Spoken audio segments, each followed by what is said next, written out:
தேசிய ஜனநாயக கூட்டணியுடைய வேட்பாளராக அம்மா மக்கள் முன்னேற்ற கழகம் சார்பாக அறிமுக கூட்டத்துக்கு வருகை தந்திருக்கின்ற அரசியல் பாரம்பரியம் மிக்க ஒரு ஒப்பற்ற வேட்பாளராக பிறந்த வீடும் பெரும் அரசியல் காலத்தை கண்டது, புகுந்த வீட்டிலும் பெரிய அரசியல் காலத்தை கண்ட நம்முடைய பாசத்துக்குரிய அன்பு தங்கை தருமபுரி சட்டமன்ற தொகுதியிலே வேட்பாளராக இங்கே போட்டியிடுகிறார். கடந்த நாடாளுமன்ற தேர்தலில் அத்தனை பேர் ஒத்துழைப்பு இருந்தும் முயல் ஆமை மாறி ஒரு சூழ்நிலை உருவாக்கப்பட்டது. நடந்தது நடந்தவையாக இருக்கட்டும், நடப்பவை நல்லவையாக இருக்கின்ற ஒரு சூழ்நிலை நடைபெறுகின்ற 2026 சட்டமன்ற தேர்தலிலே அந்த எண்ணத்தோடு நாம் இருந்துவிடக் கூடாது.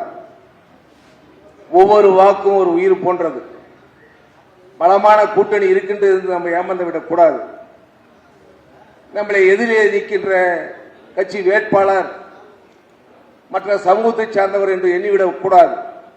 அவங்க பணத்தை நம்பி களத்தில் நிற்கின்றார்கள், நாம் உழைப்பை நம்பி களத்தில் நிற்கின்றோம். அந்த வகையில் எந்த சூழ்நிலையிலும் குறுகிய காலமாக இருக்கின்றது. பல்வேறு பணிகளை இருக்கலாம்.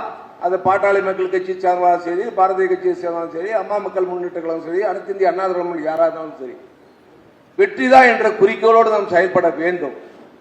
எத்தனை பணிகள்லாம் ஒதுக்கி வைத்துவிட்டு களத்தில் நிற்பேன் சொன்னால் இன்றைக்கே வெற்றி பெற்றதாக சௌமியா அன்புமணிதான் வெற்றி பெற்றா என்ற சூழ்நிலையை நம்ம உருவாக்கி கொண்டிருக்கின்றோம்.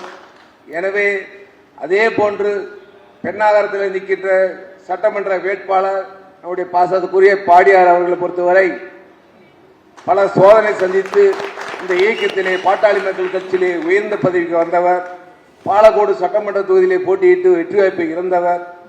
இன்றைக்கு ஒரு பெண்ணாகரம் சட்டமன்ற தொகுதி நிற்கின்ற என்று சொன்னால் அவர் உழைப்பு வீண் போகாது. எனவே அங்கிருக்கின்ற அம்மா மக்கள் முன்னேற்ற கழக பொறுப்பாளர் இங்கு வரவில்லை. பட் இருந்தாலும் அங்கே தொகுதி கூட்டம் போடுவார்கள், அன்றைக்கு வந்து கலந்துக்கலாம். எனவே இப்படி இருபெரும் தருமபுரி சட்டமன்ற தொகுதியை பொறுத்த வரைக்கும் தேசிய ஜனநாயக கூட்டணியுடைய 5 சட்டமன்ற தொகுதியும் வெற்றி பெறுகின்ற ஒரு சூழ்நிலை நம்ம உருவாக்க வேண்டும். எப்படி மத்தியிலே பாரத பிரதமர் மோடி அவர் இருக்கின்றாரோ அதே போன்று தமிழ்நாட்டை பொறுத்த வரைக்கும் எடப்பாடி தான் முதலமைச்சர் என்ற ஒரு சூழ்நிலையை நாம் உருவாக்கி கொண்டிருக்கின்றோம். ஒரு நல்ல ஆட்சி, ஒரு நேர்மையான ஆட்சி செயல்படுவதற்கு ஒரு நல்ல ஒரு ஏதுவாக இருக்கின்றது என்று மனதில் வைத்துக் கொண்டு அல்லும் பகலும் பாடுபட்டு அன்பு தங்கை சௌமியா அன்புமணியை வெற்றி பெற செய்யணும் உங்களை அன்போடு கேட்டுக்கொண்டு நல்ல வாய்ப்படுத்த வருகை தந்திருக்கின்ற அனைத்து நல்ல உள்ளங்களையும் பாராட்டி நன்றி கூறி விடைபெறுகிறேன். நன்றி, வணக்கம்.